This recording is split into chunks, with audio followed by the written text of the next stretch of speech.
Hamas के militants ने इस वक्त जो है इसराइल के अंदर अटैक्स किए हैं और इसराइल के कुछ जवान जो है वहाँ पर उनकी किलिंग हुई है।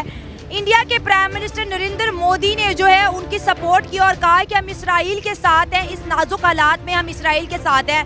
तो हम देखते हैं कि इंडिया की फ्रेंडशिप रशिया के साथ हो या इसराइल के साथ हो, जब भी उन पर कोई मुश्किल हालात आता है तो इंडिया खड़ा रहता है। तो सबसे पहले इंटरनेशनल लेवल पे उनकी जो सपोर्ट है, उनकी दोस्ती है, उसके बारे में क्या कहेंगे? इसराइल और इंडिया की दोस्ती के बारे में क्या कहेंगे? जी देखें, इसराइल और इंडिया की दोस्ती के बारे में मैं यही कहूँगा कि जिस तरह से देखें वो एक नॉन मुस्लिम कंट्रीज़ हैं और वो कंट्रीज़ अगर एक दूसरे के साथ निभा सकती हैं इस तरह के महाज में या कुछ भी हो जाए, उनकी डिप्लोमेटिक मामला तो आपस में बहुत स्ट्रॉन्ग है। तो पाकिस्तान को भी चाहिए कि अपने मामला इस तरह के जो ना स्ट्रॉन्ग करें। जिस तरीके से अब फ़लस्तीन और इसराइल खुल्लम खुल्ला सामने आ चुके हैं, हमास ने 5000 के करीब पहले मिसाइल जो से इसराइल की दागे, फिर उसके बाद उन्होंने अटैक किया, फिर यहाँ से ये चीज़ें चल रही हैं। आगे क्या देख रहे हैं आने वाले 5-6 दिन में या आने वाले टाइम में ये जंग कहाँ का रुख लेगी और कौन, मतलब ये है कि आपको यहाँ पे नज़र आ रहा है? मैं तो यार इस पर्सनली इंसानियत के नाते मुझे नहीं चाहिए कि किसी का खून रेजी हो। हाँ, इस्लाम में ये है कि जज्बा, अगर आपके साथ किसी ने ज्यादती की है ना तो इस्लाम ये आपको हक देता है कि आप उसके साथ उतनी ज्यादती कर लें जितने आपकी। ठीक है, अगर इसराइल पर जो हमला हुआ है हमास की जानिब से, अब तक 7000 मिसाइल उन पर ताक दिए गए हैं। क्या कहेंगे इसराइल पर होने वाले इस हमले के हवाले से? इंशाअल्लाह ताला ये हम मुसलमानों की जीत होगी और ये हमास के हमारे मुजाहिदीन इंशाअल्लाह ताला कामयाब होंगे और इंशाअल्लाह ताला इसराइल को इंशाअल्लाह इसकी बहुत बड़ी शिकस्त होगी इंशाअल्लाह ताला। जैसे कि पहले गवर्नमेंट थी हमारी यहाँ पे, उसमें मैं जिक्र करना चाहूँगा स्पेशली देखिए इमरान खान साहब का। उनकी गवर्नमेंट में उन्होंने OIC के इजलास तलब किए, पाकिस्तान सदारत करता रहा, उन्होंने मुस्लिम ममालिक को इकट्ठा किया। तो इसलिए हमें चाहिए कि हमारी लीडरशिप इस तरह की हो कि हम ममालिक को इकट्ठा करें ताकि हम लोग जो है ना इंटरनेशनल महाज पे जो हमारी कंट्रीज़ हैं उनको सपोर्ट कर सके, उनके साथ खड़े हो सके।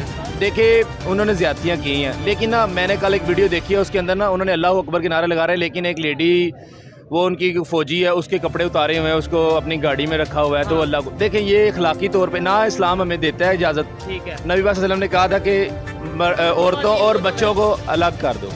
इसराइल ने गजा पर हमले किए हैं, फ़लस्तीन में हमले के बड़ा स्ट्रॉन्ग जवाब दिया है, लेकिन मुस्लिम दुनिया क्यों खामोश है? सवाल बहुत बड़ा ये है।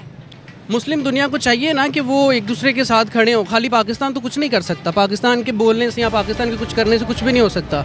चाहिए कि जितनी भी मुस्लिम कंट्रीज़ हैं, हमारे पास एक प्लेटफॉर्म मौजूद है OIC का, जिसमें तमाम मुस्लिम कंट्रीज़ जो हैं वो एक दूसरे के साथ मिल बैठते हैं, उनके नुमाइंदे आते हैं, बैठते हैं। तो उन्हें चाहिए कि वहाँ पर बैठ के इन सारे मामलात को हल करें, एक दूसरे के साथ यकजहती करें और यूनिटी कायम करें। जब तक यूनिटी नहीं होगी तब तो कुछ भी नहीं किया जा सकता। सर, इस वक्त इंडिया की जानिब से पैगाम सामने आया है। इंडिया के प्राइम मिनिस्टर नरेंद्र मोदी ने एक ट्वीट की है। उन्होंने कहा है कि ये जो दहशतगर्दाना हमला हुआ है इसराइल पर, हम इस वक्त इसराइल के साथ खड़े हैं। क्या कहेंगे आप नरेंद्र मोदी के इस बयान पर? नरेंद्र मोदी सबसे बड़ा दहशतगर्द है, जिसने हमारा मकबूजा कश्मीर में उसने दहशतगर्दी बर्बरियत का मुजाहरा किया है। ये हमेशा हिंदू बनिए को भी शिकस्त होगी और इसराइल को भी शिकस्त होगी इंशाअल्लाह ताला, इंशाअल्लाह। और अबू सुफियान इतना बदतरीन दुश्मन था, लेकिन जब नबी पाक ने फतह मक्का किया, उन्होंने क्या कहा? उन्होंने कहा जो सुफियान के घर चला जाएगा उसके लिए आम माफ़ी है। देखे ना इंसानियत, देखो जहाँ। सर, अभी तो खैर कश्मीर का मसला एक तरफ छोड़ते हैं, इसराइल पर बात करते हैं। नरेंद्र मोदी ने जो ट्वीट किया, उन्होंने कहा है कि दहशतगर्दाना हमला हुआ है। क्या कहेंगे? हमास को एक दहशतगर्दी जमात के नाम पर पूरी दुनिया में जाना जाता है और उन्होंने भी अपने ट्वीट में कहा कि एक दहशतगर्दी का हमला है। आप देख लें कि 1967 से लेकर आज तक जितने हमारा फ़लस्तीनी भाई शहीद हो चुके हैं, उस वक्त इस मोदी को नहीं जब पता चलता कि हमारे मुसलमान भाई शहीद हो रहे हैं और ये उसके ख़िलाफ़ बयान दे रहा है। अल्लाह ताला इसको इतनी बुरी शिकस्त देगी इंशाअल्लाह ताला, और ये मोदी जो है ये इंशाअल्लाह ताला हलाक होगा इंशाअल्लाह ताला। सबसे पहले होनी चाहिए, देखें जी, चाहे फ़लस्तीन के लोग हैं, चाहे पाकिस्तान के लोग हैं, चाहे इसराइल के लोग हैं, इंसान इंसान है। आपने पहले बात, मैंने पहले कहा कि सिस्टम उनका खिलाफ, हमें लगता है पर्टिकुलर एक बंदा खराब है, लेकिन उनकी पॉलिसी बनी हुई है। ठीक हो गया, ठीक है, वो पॉलिसी के अंदर जो बंदा आता है वो हमें खराब लगता है। ठीक है, वो जुल्म करते हैं, नो डाउट। जैसे सऊदी अरब ने इसराइल को एक्सेप्ट कर लिया, हम क्यों नहीं कर रहे? देखिए, पाकिस्तान का इसराइल को तस्लीम ना करने का मौक़िफ़ सबके सामने है। ये कोई आज की बात नहीं है, ये बहुत पुराना मसला है कि इसराइल जो कुछ भी हो रहा है इस टाइम फ़लस्तीन पे इंसानी हकूक़ की खिलाफ वर्जी हो रही है। जिस तरह से कश्मीर में हो रहा है, इंडिया कर रहा है कश्मीरियों के ऊपर जुल्म। वर्ल्ड पावर्स जो सी हैं वो इसराइल के साथ खड़ी नज़र आ रही हैं। मैं प्रैक्टिकली देखें जिस बात को एक साइड पे और वो भी आप जैसा एजुकेटेड बंदा अगर इस तरीके से हम बात करेंगे, बाइस्ड होकर नहीं सोचना चाहिए। वही ना, वही कह रहा हूँ, अनबाइस्ड होकर अगर सोचें या बात करें, ओपिनियन दें, तो क्या लगता है जिस तरीके से वर्ल्ड पावर्स इस टाइम इसराइल के साथ खड़ी नज़र आ रही हैं, और जो सा अगर फ़लस्तीन की बात करें, हमास की बात करें, तो हमें नज़र आ रहे हैं वो कुछ इस्लामिक कंट्रीज़ नज़र आ रहे हैं। क्या आपको लगता है कि ये जो दो कंट्रीज़ का जो वार है ये आगे जाके दो रिलीजन और आगे मतलब मज़ीद ये बढ़ सकती है, इंटरनेशनल लेवल पे जा सकती है? देखिए, आपने कहा है कि बॉस कोई नहीं है यार यहाँ, मतलब आपने कहा ना हाकमियत की बात है कि इंटरनेशनल पावर सिर्फ अलमाइटी है। ठीक हो गया। मेरे नज़दीक ठीक है, जब वो आती है ना किसी को, नमरूद को भी, जो भी यार वट एवर, आपके पास हज़ारों मिसालें हैं, ठीक है, पावर सिर्फ अलमाइटी है। अगर अल्लाह ने किसी के दिल में डाल दी ना बात, तो जो मर्जी कर ले वो बंदा उसको मिटा नहीं सकता। पहली बात तो ये। सर, इसराइल ने जो है वो जंग का ऐलान कर दिया। उन्होंने कहा हम चुप करके नहीं बैठेंगे, हम इसके खिलाफ प्रॉपर जंग करेंगे, मुंह तोड़ जवाब देंगे। और इवन कि अमेरिका जो है वो भी इसराइल के साथ खड़ा है और वो कह रहा है कि इसके खिलाफ इसराइल जो भी इक़दाम लेगा हम उनके साथ खड़े हैं। मतलब आप देख लें कि यूएन ने भी उन्हें खुली छूट दे दिया है कि आपने जो करना है आप करें, हम आपके साथ हैं।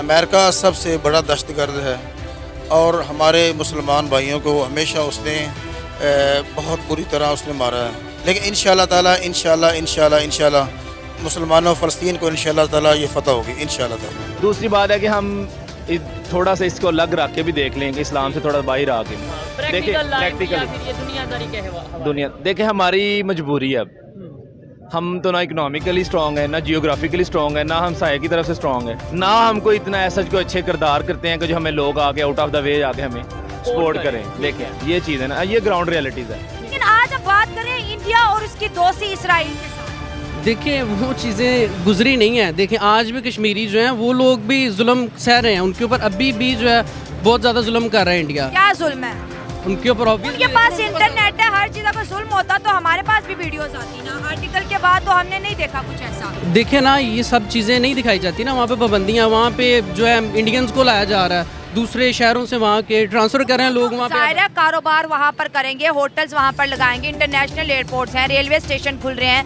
यूएई ने बहुत बड़े प्लाजे वहाँ पर बनाए, 27,000 करोड़ जो है यूनाइटेड अरब एमिरेट्स ने इन्वेस्टमेंट किया। तो कश्मीरियों का ही भला हो रहा है, इसमें नुकसान क्या है? तो ये देखे ना, वो सारी इन्वेस्टमेंट पाकिस्तान में भी तो हो सकती थी ना। कैसे हो गया? हमारे हालात हैं, हमने किसी के साथ दोस्ती निभाई है, कोई यहाँ पे आके पैसा लगाया? यही तो बात है। सबको कहते हैं हम चोर है, हमने पूरी दुनिया में खुद को बदनाम किया, खुद ही किया है। अब पाकिस्तान में कोई लीडरशिप ऐसी हो तो वो करे ना बात। जब पाकिस्तान में कोई इस तरह की लीडरशिप ही नहीं आएगी जो सारी दुनिया के सामने बात कर सके, तो फिर कैसे होगा? ये जो चोर बिठाए हुए ये तो किसी के सामने बात ही नहीं करते। देखिए, आपने बात की हिंदुस्तान में रहने वाले मुसलमानों की, तो आपको पता है कि हिंदुस्तान में रहने वाले मुसलमान जो हैं वो नरेंद्र मोदी की हुकूमत से बहुत ज़्यादा खुश हैं।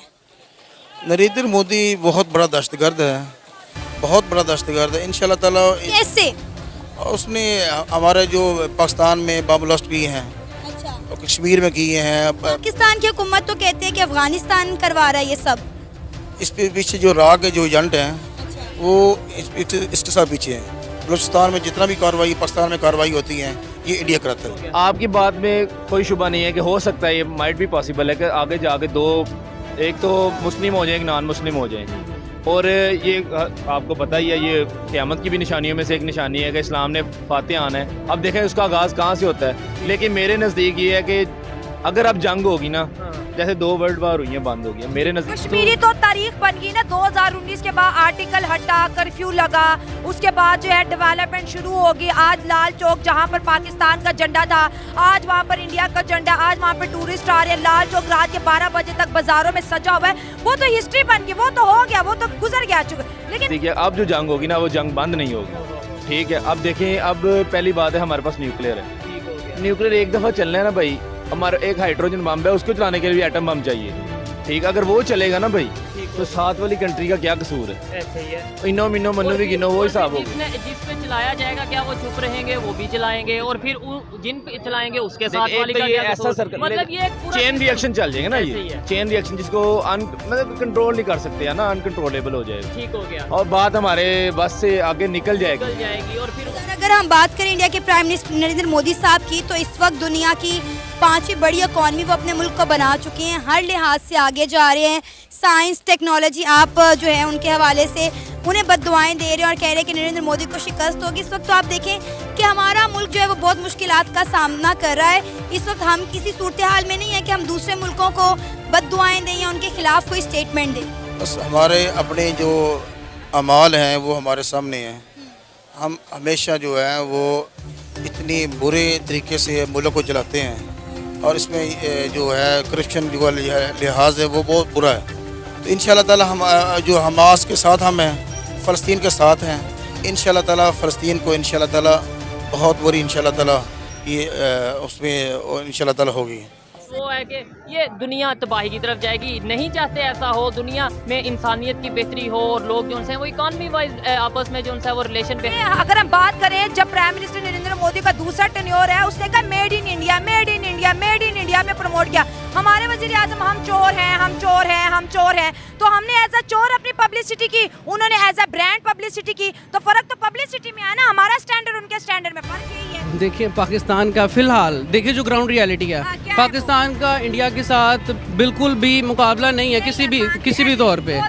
इंडिया हमसे बहुत आगे निकल चुका हुआ है। हम लोगों को चाहिए कि अपने ये जो मसले मसाइल हैं, छोटे छोटे ये जो एक दूसरे के पीछे भागते रहते हैं, इनको पीछे छोड़ें और ये देखें कि दुनिया इस टाइम कहाँ पे चलेगी और हम लोग इस जगह पे खड़े हुए हैं। मैं भी ये चाहती हूँ कि हमें अब अपना कंपैरिजन दुनिया की इकोनॉमी से करना है कि भाई वो क्या कर रहे हैं और हमें क्या करना चाहिए। बिल्कुल, हमें चाहिए कि हम लोग दुनिया का मुकाबला करें, क्योंकि अगर हम लोग इस तरह से एक दूसरे की टांग खींचने में लगे रहेंगे तो हम लोग कहीं भी नहीं आगे निकल सकते, तरक्की नहीं कर सकते। इस तरह पाकिस्तान का मतलब यही है, ला इलाहा इल्लल्लाह रसूलुल्लाह। तो हम सब मुसलमान हैं। देखें ज़्यादती हो रही है, फ़लस्तीन में भी मुसलमान हैं। इसराइल ने लास्ट दिनों में बहुत ज़्यादा ज़्यादती की है, बहुत ज़्यादा ज़्यादती की है, हमारे मुसलमान भाइयों को कत्ल किया है। देखिए हम एक मुतहिद कौम है मुसलमान, हमारे अंदर बहुत जज्बा होता है। हमें चाहिए कि हम सारे मिलकर मुसलमान हम सपोर्ट करें, हम उनके साथ जो भी मसला आते हैं, परेशानी आती है, उनके साथ जाएं, उनका हल निकालें और ये जो इसराइल मुल्क है इसके अगेंस्ट हम चलें। बाकी रही बात इंडिया की, इंडिया के नरेंद्र मोदी की, ये सदियों से हमारे साथ हमारे अगेंस्ट रहा है इंडिया और अभी भी रहेगा। वो एक हिंदू है और हम मुस्लिम कौम है, हमारे अंदर जज्बा है और ये बुज़दिल कौम होती है हिंदू लोग। तो ये हमेशा प्रोपोगेंडा करते हैं कि ये मुसलमानों के ख़िलाफ़, और ये सदियों से आ रहा है और ये अभी तक ऐसा ही है। जहाँ तक मैंने इतने सालों में ऑब्ज़र्व किया है, मुझे लगता है कि ये प्रोपेगेंडा हमारा मीडिया करता है, हमारे बड़े लीडर्स करते हैं। अगर हम आवाम की बात करें तो वहाँ की आवाम हिंदू मुस्लिम, मैंने कई आपस में दोस्त देखे हैं, यहाँ पे भी मेरे कई हिंदू दोस्त हैं, तो मुझे नहीं लगता कि उनके दिलों में हमारे लिए, हमारे दिलों में उनके लिए कोई नफ़रतें हैं। ये सब कुछ मीडिया का किया जा रहा है, हमारे ऊपर जो बैठे हुए हैं उनकी साजिशें हैं। देखिए बात पता क्या है, मैं आपकी बात सारी मुतफिक करता हूँ। आजकल हालात ऐसे हैं, हिंदू मुस्लिम एक ही कम्युनिटी में या एक ही डिपार्टमेंट में जॉब कर रहे हैं, काम कर रहे हैं, लेकिन जो कुरान की नज़र से हम देखते हैं ना, तो हिंदू और मुसलमान कभी भी आपस में दोस्त नहीं हो सकते हैं। हिंदू आपको कभी भी जब भी मौका मिला वो आपके अगेंस्ट आएगा, और देख लें अभी हुआ है हमला तो मुसलमान भी हुए हैं कत्ल। जब तुर्की में ज़ल्ज़ला आया तो इंडिया के प्राइम मिनिस्टर नरेंद्र मोदी सबसे पहले आगे बढ़े, इमदाद लेकर गए, उनकी मदद की। वहाँ पे भी तो मुसलमान रहते हैं ना। देखिए मैं अपने पॉइंट ऑफ व्यू के मुताबिक देखो ना, तो मैं इसको अच्छा नहीं समझता हूँ नरेंद्र मोदी को, क्योंकि ये हमेशा अगेंस्ट जाता है। मतलब कैसे? इसमें भी इसकी चाल है, ये शैतानी बंदा है। आपको पता है इंडिया में जितने भी जामिया होते हैं, जितने मदरसे होते हैं, इंडिया के प्राइम मिनिस्टर नरेंद्र मोदी खुद जाके उनका इफ्तिताह करते हैं, और ये वो चीज़ें हैं जो हमें वहाँ पे रहने वाले मुसलमान खुद बताते हैं। अब आप ये सोचते होंगे कि इंडिया में जो मुसलमान रहते हैं वहाँ पर मसाजिद में लाउड स्पीकर में अजान नहीं होती, उन्हें मसाजिद में जाकर बाजुमात नमाज़ पढ़ने की इजाज़त नहीं है। यकीन करें मैंने खुद देखा हुआ है कि वहाँ पर जुम्मे के टाइम पर किस तरह उनकी मस्जिदें आबाद होती हैं, वहाँ पर लोग कितनी आज़ादी के साथ रह रहे हैं। मैं यहाँ किसी की वकालत नहीं कर रही, मैं आपको वो बता रही हूँ जो मैंने आंखों से देखा है। मैं एक सहाफ़ी हूँ और मैं वो आपको बता रही हूँ जो मैंने देखा है खुद अपनी आंखों से। ठीक है, देखा है आपने, लेकिन मैं कभी ऐसी कोई चीज़ नहीं देखी। देखिए मैं ना वैसे सोशल मीडिया यूज़ तो करता हूँ लेकिन इतना नहीं यूज़ करता हूँ। मैं ना इसको डिसलाइक करता हूँ नरेंद्र मोदी का। मैं वैसे भी हिंदू कम्युनिटी को इतना लाइक नहीं करता हूँ, बस मेरी ये नेचर है। मैं अपने मुसलमान भाइयों के साथ ही हमेशा रहता हूँ और इनके साथ ही पसंद करता हूँ रहने के लिए। हिंदुओं से नफरत की कोई खास वजह? हमारे कुरान में है, हमारी आखिरी किताब है, उसमें है हिंदुओं से आप कभी भी दोस्त मत बनाओ उनको। दोस्त ना बनाने का कहा हुआ है ना, ये तो नहीं कहा कि आप नफरत करें। नफ़रत बस ज़ाहिर सी बात है, नफ़रत ही है इनके साथ। एट द एंड मैं यही कहूँगा कि ये जो हिंदू कम्युनिटी है ना, ये हमेशा मुसलमानों के अगेंस्ट जाते हैं, लेकिन ये बुज़दिल कौम है। हम मुसलमान एक मुतहिद कौम है और इंशाल्लाह हम सपोर्ट भी करेंगे। फ़लस्तीन में इंशाल्लाह जो मुसलमान हैं हम उनके साथ हैं, हमेशा उनके साथ हैं, पहले भी उनके साथ हैं। बस जो ये कमियां आई हैं, हमारी कमज़ोरियां हैं, इंशाल्लाह हम ये इसको कंप्लीट करेंगे और जाएंगे। आपने कहा कि आप हिंदू लोगों से नफरत करते हैं। जो पाकिस्तान में हिंदू कम्युनिटी रहती है, क्या आपको वो भी पसंद नहीं, उनका पाकिस्तान में रहना भी पसंद नहीं? देखिए मैं अभी फ़िलहाल नहीं कर सकता हूँ बात इस पे।